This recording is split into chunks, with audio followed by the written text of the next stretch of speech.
Hey everybody, welcome to the GMG review. Today is part 2 of our Brutal and Cunning overview for Warhammer 40,000 Kill Team, which was kindly sent as a complimentary review copy by Games Workshop, and which I've broken into 3 parts because I want to do one video which was an overview of the whole box, which you can check up here, and then 2 more videos that were talking about the individual teams. Now, this is a great box in so much as it actually comes with everything you need to play those individual teams.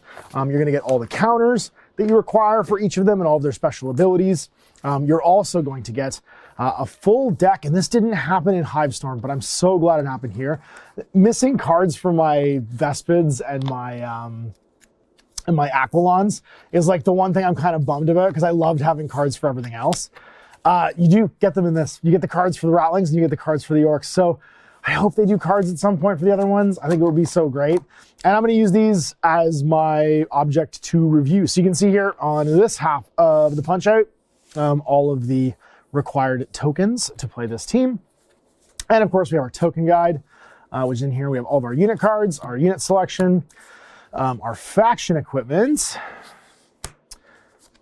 our strategic ploys ×4, our firefight ploys ×4, as our marker interaction token, and then all of the universal equipment cards reprinted. So I'm not going to bother looking at these because these were obviously in Hivestorm and everyone's seen these already. But I am going to go through the team itself and talk a little bit about it. Now, right off the bat, something you're going to realize is you actually don't get all the models for the kill team in this box. You can take a trio of Ogrins, and those Ogrins can be taken 3 times. They are either going to be Bullgryns or they are going to be Ogrins. Ogrins are the ones with Ripper guns. Bullgryns have either Grenadier Gauntlets and Power Mauls or Brute Shields and Slab Shields. Those guys can be taken 3 times. If you don't select them, in up to 3 times, instead of selecting one of these operatives, you can select one Ratling ploy to cost you 0 CPs for the entire battle. Any of them. So it could be strategic ploys that are just free for the whole game, or the firefight ploys as well. So bear that in mind when you are building this team. Now, this team is interesting in so much as you're going to have a whole bunch of guys. It's going to be 1 Ratling fixer, and then 10 Ratling operatives. The nice thing is if you use just the whatchamacallits, just the specialist, like actual Ratlings in here, you do get a full team. The trick is that when you take them and you don't take Ogrins and Bullgryns, you also get the free ploys. So it's a little bit confusing in that it's like, well, if I don't take Ogrins, do I get the ploys or not? It's just if you don't select them at all. You still get to select all 10 guys. You don't lose a selection of the 11 total models. You just don't get to take... You just don't take any Ogrins. And because they're inherently more powerful than a Ratling is, we'll look at that when we look at their stats, you're going to get like a little bonus basically of, well, if you have 3, so if you're playing this, you're effectively getting 12 CPs. So if you think about it that way, you're getting 12 additional CPs by not taking any Ogrins, because that's 3 ploys 4 times per game that are just completely free all the time. And the strategic ploys are bananas because they're just going to be active for the entire turn for everybody who uses them. I would almost always do that because firefight ploys are one and dones, right? Whereas strategic ploys is, oh yeah, so just all game I have these 3 and I can buy the 4th one every turn if I want as well. It's pretty crazy.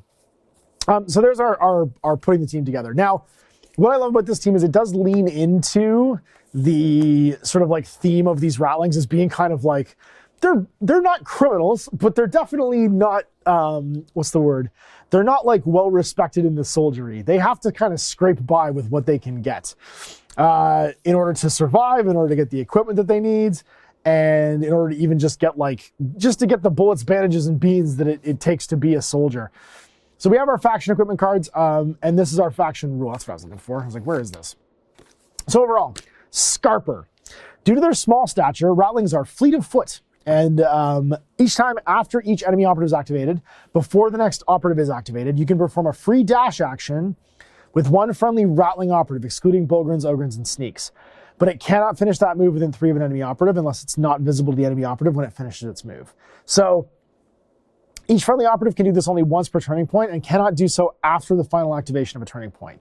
You cannot use this rule after consecutive enemy activations during the same turning point. In other words, after using this rule, you must skip the next opportunity during that turning point before you can use it again. So basically, the way that works is somebody activates, They go do whatever it is they're going to do. Someone else on the team gets to make a Scarper.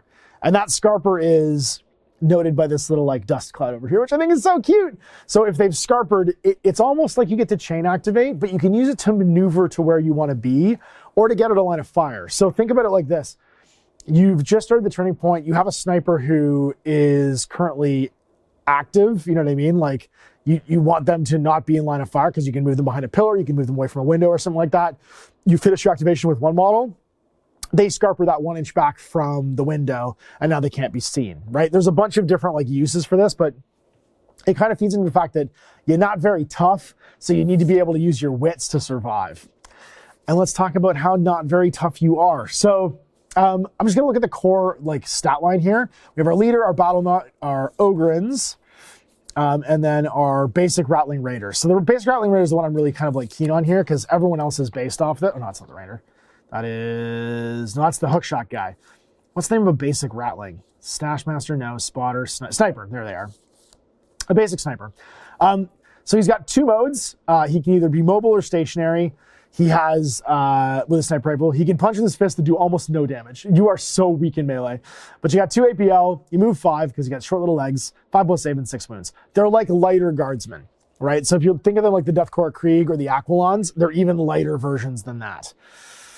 But if they stay stationary, they have 4 shots, 2 plus 3, 3 devastating, 3 heavy. They have devastating damage on their basic guys, which is so crazy. And the keywords are Ratling, Imperium, Astral Tournament, Sniper, and all the other core stat lines are built off that. So let's have a look at our ploys then. So remember, some of these can be free in so much as we have our strategic ploys that are going to be for the whole round whenever we take them. And if we didn't take the Bullgryns or the Ogrins, these don't cost anything. So the first one, sniper's positions. Whenever a friendly Ratling operative is more than 6 from the enemy and has heavy terrain within its control range, the stationary profile for its rifle, if any, has the silent special rule.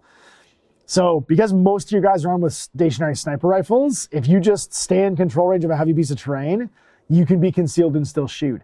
That's crazy. Imagine a whole team of dudes who hit on 2s with devastating 3 damage that can't be shot back against.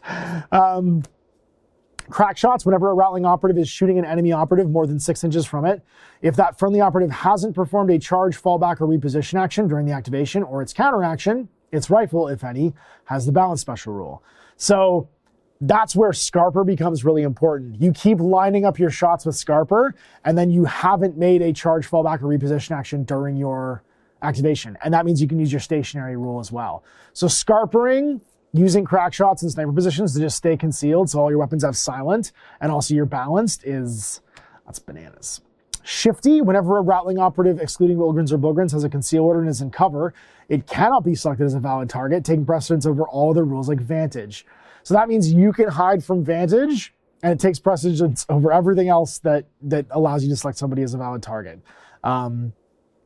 Really hard to get outside of melee, basically. And then frontline assault, whenever a friendly Ratling, Bullgryn, or Ogrin operative is shooting within, fighting within, or retaliating within your opponent's territory, or within 3 of an objective marker, it becomes balanced. So its weapons become balanced. So again, you're just going to get your 3 for free. You don't even buy this one during the turn. Or if you wanted to mix it up, you could get 2 of these for free, buy 1 every turn, and get a firefight ploy per turn for free. And let's talk about those. But the other one's fixed to Ogrins. So if you don't take Ogrins, you just don't take the Ogrin one, and the rest of them could just be free forever. Firefight, survival instincts. Use this firefight ploy whenever an enemy operative is shooting or fighting a friendly Ratling operative, excluding Ogrins or Bullgryns. And if you're allocating a dice to block, if it's a normal success, it can block an unresolved crit instead. If it isn't a critical success, it can block 2 unresolved successes, normal or critical.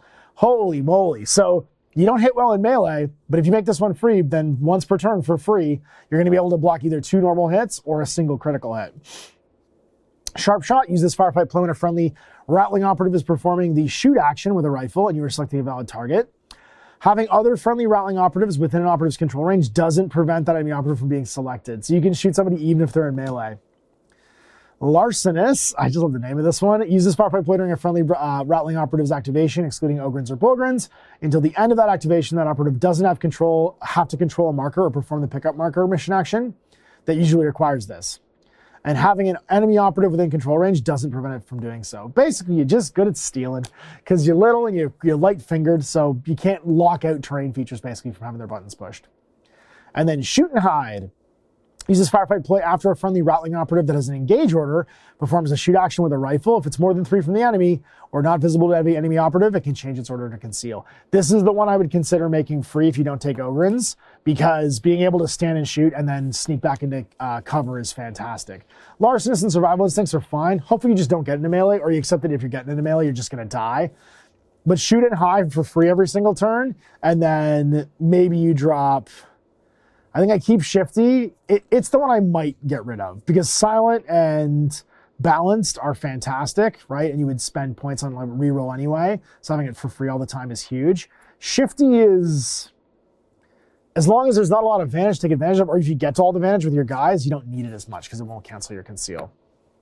All right, so there's our ploys. We've seen what the basic guy looks like. Let's check out all our specialists and let's check out our equipment. But we'll check out equipment last. Again, one of the equipment pieces is going to go on Ogrins only anyway. Whenever a operative is shooting a friendly Ratling Bullgryn or friendly Ratling Ogrin operative, defense dice results of 5+ or critical successes. So like, there's a few things in here that you wouldn't necessarily take. There's one of the times where faction equipment isn't going to be all the time if you're not using all the miniatures. All right, so we saw the sniper, we saw his stat line. That's your basic guy. The fixer's the boss. He has the same stat line, except he also can have a battle rifle instead. So you can arm him with either battle rifle and fist or a sniper rifle. Now the battle rifle is just a mid-range between the two, but you get no devastating option.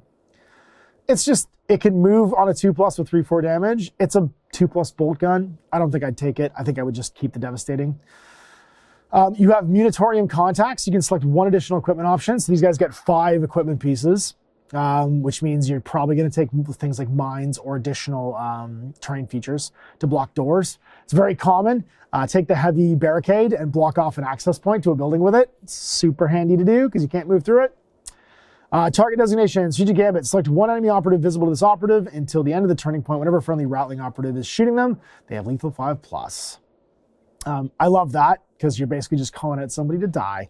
And then everybody gets lethal 5+ with their devastating 3. So super handy. He's pretty meat and potatoes because most of what he does is either during the game as like the call out. And he's just another dude. Like he's just another Ratling sniper. And you buy the equipment before the game, so you don't have to worry about, like, there's no keeping track of it. You just have it. The battle mutt. If you don't take this guy, you hate dogs. So always take him. Even if you're a cat person, he kind of looks like a cat anyway because he's like a little pug. He's just got a bite. He's actually your best melee model. 4 attacks, 3+, 2/4 damage. 2 APL, he moves 6, 5+ saves. He only have 4 wounds though because he's just a little pup. He's a beast, so you can only charge, dash, fall back, fight, or reposition. And can't use any weapons that aren't on the data cards. You can't give him a grenade. And then early warning, once per turning point, when an enemy operative performs an action in which it moves, you can interrupt that activation or counteraction to use this rule. If you do, each friendly Ratling operative, excluding Ogrins and Bullgryns, that's within 6 of this operative and within 2 of the enemy operative, can perform a free dash action or a free fallback action, but it cannot move more than 3 inches.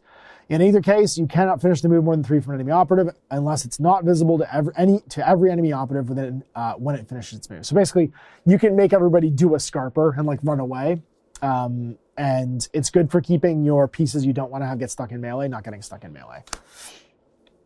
The Ratling Big Shot, he's got a tank stopper rifle. He's got the Barrett, basically. He's got the big 50 cal. It's mobile or stationary as well. It's 4/4, so it only hits on 3s instead of 2s. But devastating 1, dash only, piercing 1 if you do the mobile. If you are not mobile though, 4 attacks, 2+, 4/2 damage. Devastating 4, heavy, piercing 1, severe. So severe is one of your hits becomes a crit if you get a crit. And then yeah, piercing 1 with devastating 4. It's bananas. And then he's just got the same Ratling fists. I love him. Just a cool gun. The bomber. So this guy is your I can make explosives IED dude. He has an explosive arsenal. It's limited 1, but it's basically just he's covered in bombs. He's heavy reposition only, range 3 inches, blast 1, piercing 1, saturate. It's 5 attacks, 3+, 4, 5 damage. It's a little satchel charge. I think it's cool as hell. And then he's got his sniper rifle, mobile or stationary. He does have a bionic arm though. So he only hits on 5s with 3 attacks, but he is 3/4 damage. He can give you the whack smackadoo with, the arm he blew off 3 years ago fighting chaos. Now he's also got the 2 little equipment pieces, so he has a tripwire. When setting up equipment before the battle, you can set up 2 of your tripwire markers wholly within your territory and more than 2 from other markers. The first time that marker is within enemy territory's control range, and that operative's activation, remove the marker, and subtract 1 from their APL. So basically, they're literally just like tripwires. You can trip people and make them not as good. So like, you can block doorways with them. You can have the access to some of your guys who are going to be like an advantage point blocked off by it. It's just a handy way of like reducing their APL. So imagine 2 APL models trying to charge you. If they move near it, they don't get to make their attack after the charge. And then a mine. Mines you select from the universal equipment rule. Inflict 2d3 plus 3 damage instead. And friendly Ratling operatives, excluding Ogrins and Bullgryns, are ignoring it. And this take precedence over normal mines. So that's why drop the Ogrin thing and take mines, because this guy's going to allow you to take better mines than normal. The hard bit, he's your veteran. He's got a battle rifle and a combat knife. His combat knife is 3 attacks, 3 plus 3, 5 balanced. He does get like a cool little stab. He's the dude who's like seen too much. He's a hunter. This operative can charge when concealed. If it does so during the activation, it gets +1 to its attack stat for its combat knife, and it gets brutal because he's there to shank you. He's small, but he's like the dudes who fight. He's like Reyes Jr. who fights the Rock in the Rundown, and then Lion Weight. Whenever this, Ernie Reyes Jr. Lion Weight, whenever this operative is retaliating while light or heavy terrain is within its control range, you resolve the first attack dice. So he's like Rambo. Or Kevin in Home Alone. He's just always ready for you, and he gets to stab you first and do the first dice. Our Ratling Sneak, this is your like dude in like not ghillie suit. He's in like a camel cloak. He's got the mobile and stationary sniper rifle, so it's always silent. And then he has optics for an AP. Until the start of this operative's next activation, whenever it's shooting, enemy operatives cannot be obscured. So heavy terrain doesn't obscure you. And then evade. Once per turning point after an enemy operative performs an action, you can interrupt that activation to perform a free dash action with this operative. Note this operative cannot then use Scarper later on. So this guy can kind of Scarper whenever somebody moves, as opposed to Scarpering after you've done one of your activations. And then a Ratling Spotter. This is your same sort of core stat line. He's got a sniper rifle that can be mobile or stationary, but he's got a support action of Spot for 1 AP. Select 1 enemy operative visible to this operative. During this turning point, when a friendly Ratling operative within 3 of this operative is shooting that enemy operative, you can use this effect. If you do, the friendly operative's range weapons have seat-like, and the enemy operative is not obscured. So basically, you can call somebody out who's hiding behind terrain, and they are not going to be able to be hiding behind that terrain. So he's a good guy to pair up with like your your sniper rifle guy, or any of the like sort of this guy, the sneak, the guy with the silent rifle. And then your Ratling Stash Master. This guy is sort of the provider of the group. He's been stealing stuff to give to people. Same core stats as a basic Ratling Sniper. He's light-fingered. Once during each of this operative's actions, he can perform a place marker, pickup marker, or mission action for 1 less AP. And he's well-stocked. If you select an ammo cache from the Universal, you can set up an additional ammo cache. So again, that's super key because it's going to give you additional rerolls. You're going to get 2 of them. You know what I mean? So you're taking mines, you're taking the other one, you're maybe dropping some of the other equipment choices here. But it basically means that if you're not taking Ogrins, whichever one you don't take the Ogrin faction equipment for, you've got a better equipment option that you can use from the universal equipment. Vox Thief, again, just same core stat line, and he's got intercept communications as a support action. Select 1 friendly Ratling operative visible to and within 6 of this operative until the end of its activation. It gets +1 APL. So what's cool is you could use the support action to add Seek to somebody else's gun and then still shoot your own gun afterwards, little things like that.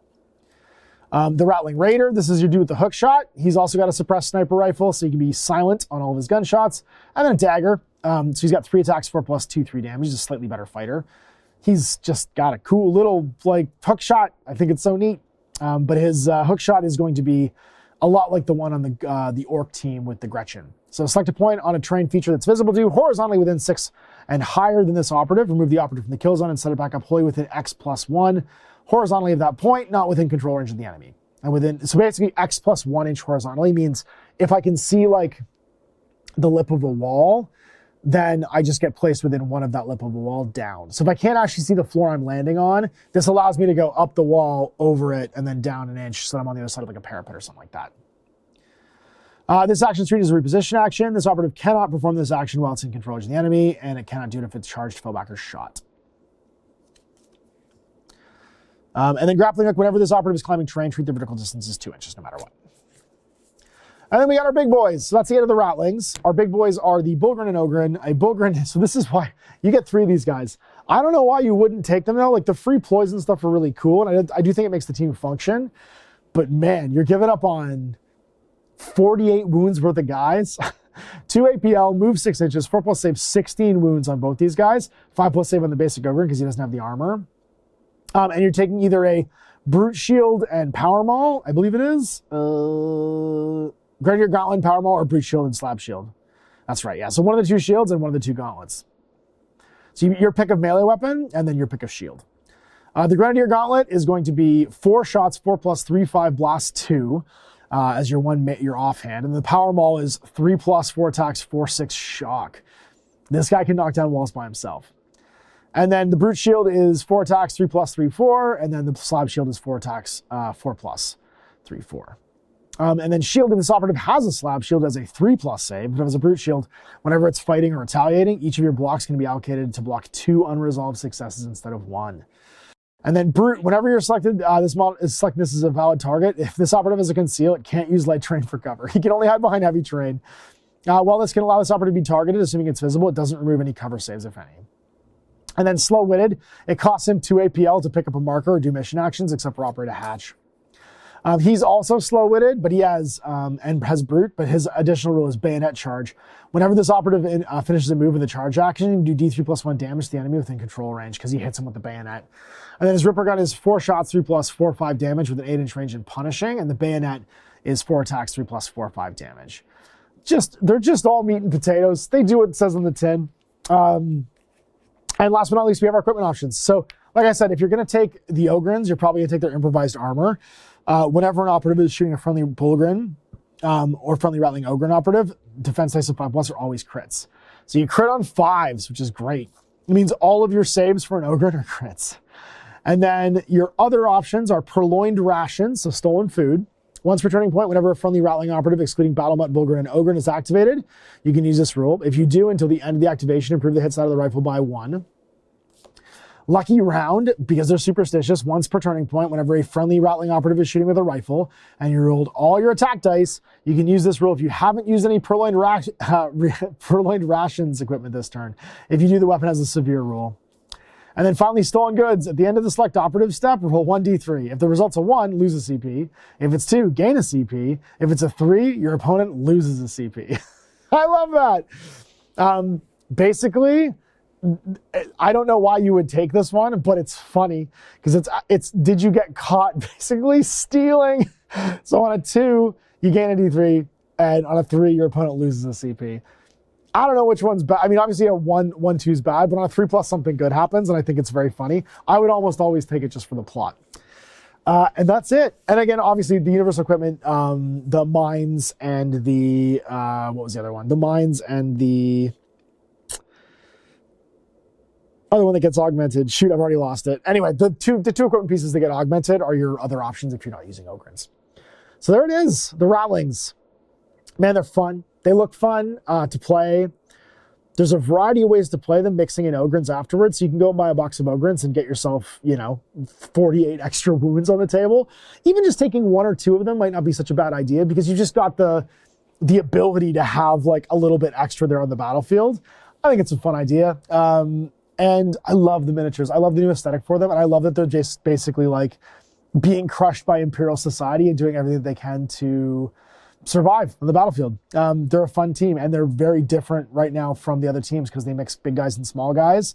They feel a little bit like an Imperial team, but because of the fact that they can be concealed, like if you're going to lean into the ploys, being able to be concealed all the time, if you're near terrain and keep silent on all your guns, getting that balanced, and even just being able to hide even from elevation is like a huge fun fire and maneuver game. They're going to be hard to get to if you take those free ploys, and I think they're probably still pretty powerful. Like I haven't played them obviously yet, but I think they're obviously still pretty powerful, even without leaning into the Ogrins as like additional meat. I think like 1 Ogrin would be cool, and then take just the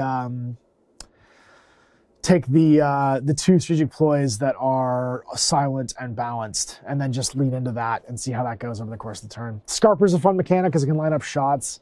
Yeah, there's a lot going on here that I think is neat, and they feel like they'd be fun and thematic to play. And like when you win with them, you feel like you did a good job because you understood how to play Kill Team.